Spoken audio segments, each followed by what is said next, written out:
বাংলাদেশে জমিনে সবচেয়ে বেশি মামলা হয় কোথায় জানেন? দলিল বড়, রেকর্ড বড়, নাকি দখল বড়?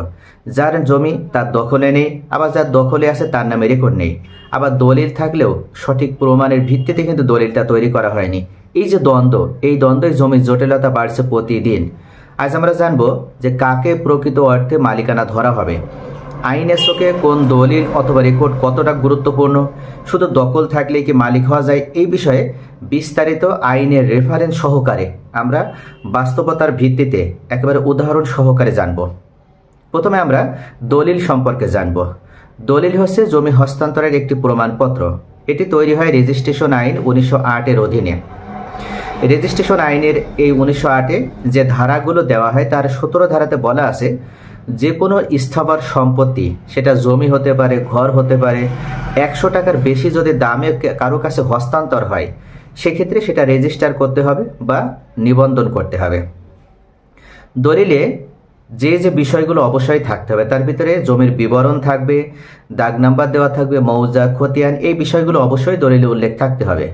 মালিক এবং ক্রেতার নাম থাকতে হবে, অর্থাৎ যিনি বিক্রেতা এবং ক্রেতা উভয়ের নাম থাকা লাগবে। চুক্তির তারিখ থাকতে হবে এবং সাক্ষীদের স্বাক্ষর থাকতে হবে। দলিলের অভ্যন্তরে তফসিল থাকতে হবে। এই যে গুরুত্বপূর্ণ বিষয়গুলো, এই বিষয়গুলোর মাধ্যমে দলিলটা প্রমাণ করবে যে এই দলিল কি বোঝাতে চাচ্ছে। তবে এখানে একটি প্রশ্ন হচ্ছে, শুধুমাত্র দলিল দিয়ে কি জমির মালিকানার সঠিক প্রমাণপত্র বলে বিবেচনা করা যাবে? আসলে কিন্তু সেটা যথেষ্ট হবে না। যদি কোনো একজন ব্যক্তি দলিল নিয়ে হাজির হয় এবং সেই ব্যক্তি যদি বোঝাতে চায় যে তার এই দলিল অনুযায়ী জমিটা তিনি মালিক, তাহলে কি তাকে মালিকানার সাথে সাথে দিয়ে দিতে হবে? বলা হচ্ছে না, আইন অনুযায়ী কখনো না। কারণ দলিল বানিয়ে কেউ মিথ্যাভাবেও কিন্তু অন্যের জমিও বিক্রয় করতে পারে। যেমন একটি বাস্তব উদাহরণ দিই। রাজশাহীর এক ব্যক্তি 1995 সালে দলিল করে তিনি জমি কিনেছিলেন, কিন্তু রেকর্ডে তিনি নাম তোলেন, অর্থাৎ পরবর্তীতে রেকর্ড হয়েছিল, ওই সময় রেকর্ডে তিনি নামটা উঠায়নি। 2023 সালে ওই ব্যক্তি যখন জমিটা দখলে নিতে যায় তখন রেকর্ড ভিত্তিক মালিক দাবি করে যে এই জমিটা তার নামে রেকর্ড করা রয়েছে। আর তার নামে রেকর্ড থাকার কারণে কোর্ট থেকেও সেই ব্যক্তি যখন মামলা দায়ের করে তখন কোর্ট থেকেও বলা হয়েছে যতক্ষণ পর্যন্ত রেকর্ড সংশোধন না হবে, অর্থাৎ যতক্ষণ পর্যন্ত বর্তমান রেকর্ডে যার নাম রয়েছে, জমিটা যার দখলে রয়েছে, সেই ব্যক্তির রেকর্ড যে ভুল এটা আপনি এই দলিল অনুযায়ী কোর্টে প্রমাণ করতে না পারছেন, ততক্ষণ পর্যন্ত ওই ব্যক্তি অর্থাৎ রেকর্ডে যার নাম রয়েছে তিনি জমির মালিকানা হিসেবে ওই জমির ভোগ দখল করে রাখতে পারবে। তাহলে বোঝা যাচ্ছে যে দলিল থাকলেও কিন্তু মালিকানা প্রতিষ্ঠিত হবে না। দ্বিতীয় পর্যায়ে আমরা দেখব যে রেকর্ড। রেকর্ড মানে সরকারের দলিল যা প্রমাণ করে যে সরকারিভাবে জমির মালিককে। এটি হয় ভূমি জরিপ এবং নামজারি প্রক্রিয়ার মাধ্যমে। অর্থাৎ রেকর্ড সাধারণত দুইটা ভাবে হয়। যখন সরকার মাঠ পর্যায়ে উপস্থিত হয়ে জমির মালিকানা তথ্য হালনাগাদ করে সেই সময় একটা রেকর্ডে জমির মালিকানার তথ্য হিসেবে সরকারিভাবে রেকর্ডভুক্ত হয়ে থাকে। আরেকটা হচ্ছে অনেকে আবার রেকর্ড পরবর্তী সময়ে জমি ক্রয় করে। যখন জমি ক্রয় করে তখন তিনি একটা বৈধভাবে দলিল লাভ করে। এরপর উনি যদি মিউটেশন করে ওই দলিল অনুযায়ী যখন এসিল্যান্ড অর্থাৎ সহকারী কমিশনার ভূমি অফিসে যাওয়ার মাধ্যমে এসিল্যান্ড সাহেবের কাছ থেকে ওনার যখন নামজারি করে নেবেন, ঠিক সেই সময় ওনার ওই নামজারির মাধ্যমে উনিও আবার রেকর্ডে নাম ওঠাতে সক্ষম হবেন। এখন পর্যন্ত বাংলাদেশে যে গুরুত্বপূর্ণ রেকর্ডগুলো হয়েছে তার ভিতরে একটা হচ্ছে সিএস অর্থাৎ cadastral survey, SA state acquisition survey, RS revisional survey, BS হয়েছে বিআরএস বা বাংলাদেশ সার্ভে, ই নামজারি অর্থাৎ সর্বশেষ যেটা নামজারি, এই নামজারিটা এখন ই নামজারির মাধ্যমে আপডেট করা হয়েছে। খতিয়ানের আলোকে আমরা যদি দেখি তাহলে ল্যান্ড মেজারমেন্ট ম্যানুয়াল 1990 সালে একটা ভূমি ব্যবস্থাপনা বিধিমালা তৈরি করা হয়েছে। ল্যান্ড মেজারমেন্ট ম্যানুয়াল 1990 সালে এই ভূমি ব্যবস্থাপনা বিধিমালা তৈরি করা হয়েছে, যেখানে উল্লেখ করা হচ্ছে যে খতিয়ানে যার নাম তাকে প্রাথমিক মালিক অর্থাৎ প্রিমা ফেসি অনার ধরা হবে। তবে ভুল রেকর্ডও কিন্তু আবার চ্যালেঞ্জ করার একটা সুযোগ হয়েছে। এখানে বলা হচ্ছে 1990 সালের এই ভূমি ব্যবস্থাপনা বিধিমালায় উল্লেখ করা হচ্ছে যে যদি কোনো ব্যক্তির রেকর্ডের নাম থাকে তাহলে তাকে প্রাথমিক মালিক হিসেবে ধরা হবে, অর্থাৎ প্রিমা ফেসি অনার হিসেবে ধরা হবে। তবে এটা চূড়ান্ত নয়। যদি কোনো ব্যক্তি মনে করে যে এই ব্যক্তিটা রেকর্ডে ভুল করে তার নাম অন্তর্ভুক্ত করেছে অথবা দুর্নীতির মাধ্যমে তিনি জমির প্রকৃত মালিক নয়, জমির প্রকৃত মালিকানার যথেষ্ট ডকুমেন্টস তার কাছে আছে, তাহলে চাইলেই ওই রেকর্ডের বিরুদ্ধে সে চ্যালেঞ্জ করতে পারবে। আরেকটি আইন আছে, সেটা হচ্ছে ট্রান্সফার অফ প্রপার্টি অ্যাক্ট 1882 ধারা 10 ও 54 অনুযায়ী মালিকানা হস্তান্তরের জন্য দলিল এবং মালিকানা উভয়ই থাকতে হবে। এই ধারাতে বলা হচ্ছে ট্রান্সফার অফ প্রপার্টি অ্যাক্ট 1882 ধারা 10 এবং 54 অনুযায়ী মালিকানা হস্তান্তরের জন্য কোনো একজন ব্যক্তির অবশ্যই তার দলিলও থাকতে হবে এবং মালিকানার জন্য তার উভয় যে অন্যান্য ডকুমেন্টসগুলো সেগুলোও থাকতে হবে।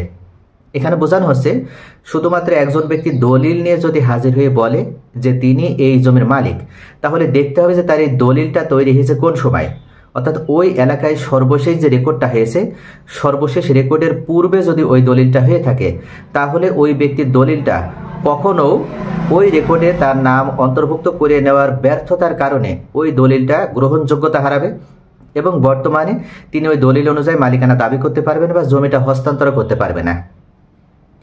যতক্ষণ না পর্যন্ত উনি এই রেকর্ডটি বিজ্ঞ আদালত থেকে সংশোধন করে নেওয়ার মাধ্যমে রেকর্ড সংশোধন করে ওই রেকর্ডে ওনার নাম অন্তর্ভুক্ত করতে না পারছে।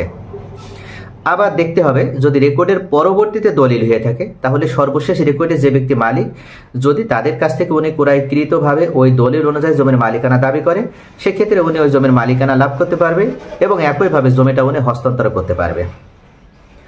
রেকর্ড মানে সরকার তাকে মালিক হিসেবে স্বীকৃতি দিচ্ছে, অর্থাৎ মূলত রেকর্ডটা হচ্ছে কোনো একজন ব্যক্তি তিনি যে জমির মালিক তাকে মালিক হিসেবে স্বীকৃতি দেওয়া, এটাই হচ্ছে এক কথায় রেকর্ড। তবে রেকর্ডে ভুল হলে তার সংশোধনের আবেদন করে রেকর্ড সংশোধন করে নেওয়া যাবে। এখন একটা এক্সাম্পল দিই, যেমন চট্টগ্রামে এক কৃষকের নামে বিএস খতিয়ানের নাম আছে, কিন্তু তিনি কখনো জমির দখল নেননি।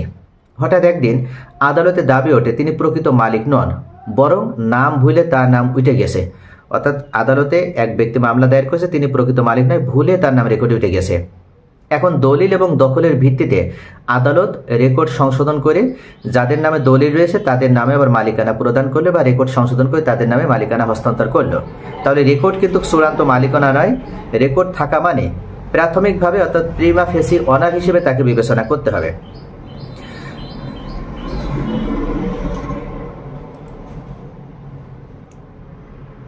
এখন আমরা দেখব যে দখলের শক্তি কতটুকু। যার হাতে জমির প্রকৃত দখল আছে সে কিন্তু অনেক সময় গুরুত্বপূর্ণ হয়ে ওঠে ওই জমির মালিকানার ক্ষেত্রে। দ্য লিমিটেশন অ্যাক্ট 1908 ধারা 3 ও 27, যদি কেউ জমির উপর 12 বছর পর্যন্ত শান্তিপূর্ণ ও বিরোধহীনভাবে দখলে থাকে তাহলে সে অ্যাডভান্স পজিশনের ভিত্তিতে মালিকানা দাবি করতে পারে। এটা হচ্ছে দ্য লিমিটেশন অ্যাক্ট 1908 ধারা 3 এবং 27 অনুযায়ী কথাটা বলা হচ্ছে। এই বিষয়ে কিন্তু জোরপূর্বক দখল করা নাই, এটা অনেকেই ভুল বোঝে যে তাহলে তো একজন ব্যক্তি চাইলে অন্যের জমি দখল করে নিয়ে সেই জমির মালিকানা দাবি করতে পারে। এটা হচ্ছে অ্যাডভান্স পজিশন, এর ভিত্তিতে মালিকানা দাবি করতে পারে, তা বিরুদ্ধ দখল বোঝানো হচ্ছে এটাকে।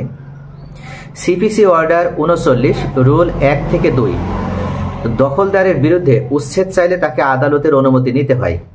যেমন কোনো একজন ব্যক্তি হঠাৎ করে এসেই যদি মনে করে যে এই ব্যক্তিরা দখলে রয়েছে তাকে আমি উচ্ছেদ করে দেবো, তাহলে এটা কিন্তু সহজ না। তিনি যদি 12 বছরের বেশি ওখানে দখলে থাকে তাহলে অবশ্যই যে ব্যক্তি তাকে উচ্ছেদ করতে চাচ্ছে তাকে আদালত থেকে রায় নিতে হবে, তারপরে কেবল উনি ওনাকে দখল থেকে উঠাতে পারবে। তবে কোনো একজন ব্যক্তি যদি এমন হয় যে তিনি দখল সূত্রে মালিকানায় পেয়ে গেছে, তিনি শুধু দখল করেই নেই, দখল সূত্রে তার দলিল নেই, রেকর্ড নেই, কিন্তু তিনি মালিকানা পেয়ে গেছে, তাহলে এক্ষেত্রে অবশ্যই তার একটা খাজনা রসিদ থাকতে হবে এবং প্রতিবেশীদের সাক্ষ্য থাকতে হবে। এছাড়া স্থায়ী বসবাস বা তিনি যে চাষাবাদ করছে এটা প্রমাণ করার জন্য তার কোর্ট থেকে একটা ডিক্রি থাকা লাগবে। যদি এরকম হয় তাহলে ওই ব্যক্তির দলিল না থাকলেও, ওই ব্যক্তির রেকর্ডের নাম না থাকলেও উনি জাস্ট অ্যাডভান্স পজিশনের ভিত্তিতেই ওই জমির প্রকৃত মালিক হতে পারবে। যেমন বরিশালে একজন ভূমিহীন ব্যক্তি একটা জমিতে 20 বছর ধরে বসবাস করছিলেন, পরে তিনি খাজনা দাখিল করে দখলের ভিত্তিতে রেকর্ড সংশোধনের মামলা করেন। আদালতে দখল ও খাজনা রসিদের ভিত্তিতে তার পক্ষে রায় দেন। এখানে বিষয়টা এরকম, অর্থাৎ এই জমিটার যারা প্রকৃত মালিক তারা এই জমিটার প্রতি ততটা আগ্রহী নয়, কিন্তু এখনকার সময়ে জমির মূল্য বৃদ্ধি পেয়েছে, যার কারণে অ্যাডভান্স পজিশনের মাধ্যমে জমির মালিকানা লাভ করার সুযোগটাও অনেকটাই কিন্তু একেবারে জিরো পর্যায়ে চলে এসেছে। আর সবথেকে বড় বিষয় যেটা সেটা হচ্ছে ভূমি অপরাধ প্রতিরোধ এবং প্রতিকার আইন পাশ হওয়ার কারণে এখন কিন্তু জোর জবরদখলের ভিত্তিতেও কোনো ব্যক্তি আর জমির মালিকানা লাভ করার যে সুযোগটা পেত আগে, সেই সুযোগটাও কিন্তু চিরদিনের জন্য তার থেকে বা তাদের থেকে কেড়ে নেওয়া হয়েছে। এখন আমরা দেখব তাহলে এতক্ষণ যে আলোচনাটা করা হলো এই আইনের চূড়ান্ত দৃষ্টিভঙ্গিতে আসলে কি রেজাল্ট আমরা পাচ্ছি। যদি দলিলটা দেখি তাহলে দলিল মালিকানা হস্তান্তরের একটি মাত্র প্রমাণ, রেকর্ড সরকারিভাবে একটা স্বীকৃত মালিকানার প্রমাণ, দখল এটাও কিন্তু মালিকানা প্রয়োগের একটা বাস্তবতার উদাহরণ। তাই তিনটি মিলেই কিন্তু মালিকানা সবথেকে শক্তিশালী হবে। মনে রাখবেন তিনটারই মালিকানা প্রমাণের জন্য গুরুত্ব রয়েছে।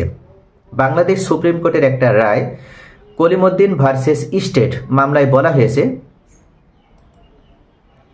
দলিল, রেকর্ড ও দখল এই তিনটি উপাদান একত্রে যাচাই না করে কাউকে মালিক ধরা যাবে না।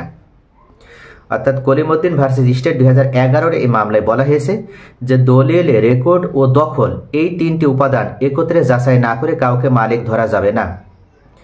সম্প্রতি ভূমি মন্ত্রণালয়ের পক্ষ থেকে চালু করা হয়েছে ই নামজারি বা অটোমেশন সিস্টেমে নামজারি স্মার্ট রেকর্ড আইডি। জমির জন্য একটি ইউনিক আইডি হবে যেখানে দলিল, দখল ও রেকর্ড তিনটেই সংযুক্ত থাকবে। স্মার্ট এই যে রেকর্ড আইডি নতুন করে এখন নিয়ে আসা হচ্ছে বা চালু করা হচ্ছে, এখানে প্রত্যেকটা ভূমি মালিকের জন্য একটা করে ইউনিক আইডি থাকবে যেখানে দলিল, দখল এবং রেকর্ড তিনটেই সংযুক্ত থাকবে। ডিজিটাল ল্যান্ড সার্ভিস রুলস 2021 এখানে নামজারি করার পর রেকর্ড স্বয়ংক্রিয়ভাবে এখন আপডেট হয়ে যাবে। এগুলো কিন্তু সরকারের পক্ষ থেকে এই পদ্ধতিগুলো নিয়ে আসা হচ্ছে। আর দলিল ও রেকর্ডে মালিকানা না থাকলেও দখলের ভিত্তিতে আর নামজারি দেওয়া হবে না। যদি কোনো ব্যক্তির দলিলও নেই, রেকর্ডও নেই, কিন্তু তিনি দখলের ভিত্তিতে খাজনা রসিদ নিয়ে আসার মাধ্যমে ডিগ্রি লাভ করার চেষ্টা করছে বা নামজারি করে নিতে চাচ্ছে, তাহলে তাকে আর এই নামজারি প্রদান করা হবে না এসি ল্যান্ড অফিস থেকে। কেবল দলিল থাকলেই কিন্তু আপনি মালিক নন, আবার কেবল রেকর্ড থাকলেও আপনি মালিক বা নিরাপদ নন, আবার কেবল দখল থাকলে আপনি মামলা হারাতে পারবেন, আপনি জমি কিন্তু হারাবেন বা মামলা করলে আপনার জমিটা ছেড়ে দেওয়া লাগবে।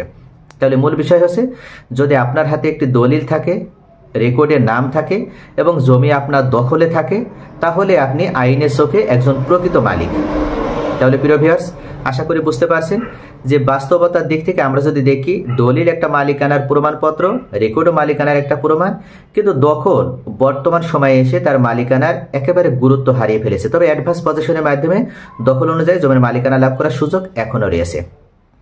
আজকের আলোচনা যদি আপনাদের ভালো লাগে তাহলে অবশ্যই লাইক, কমেন্ট এবং শেয়ার করতে ভুলবেন না। আর যদি কোথাও বুঝতে অসুবিধা হয় নিচে কমেন্টস বক্সে অবশ্যই কমেন্ট করে জানাবেন। সকলে ভালো থাকুন। Thanks for watching.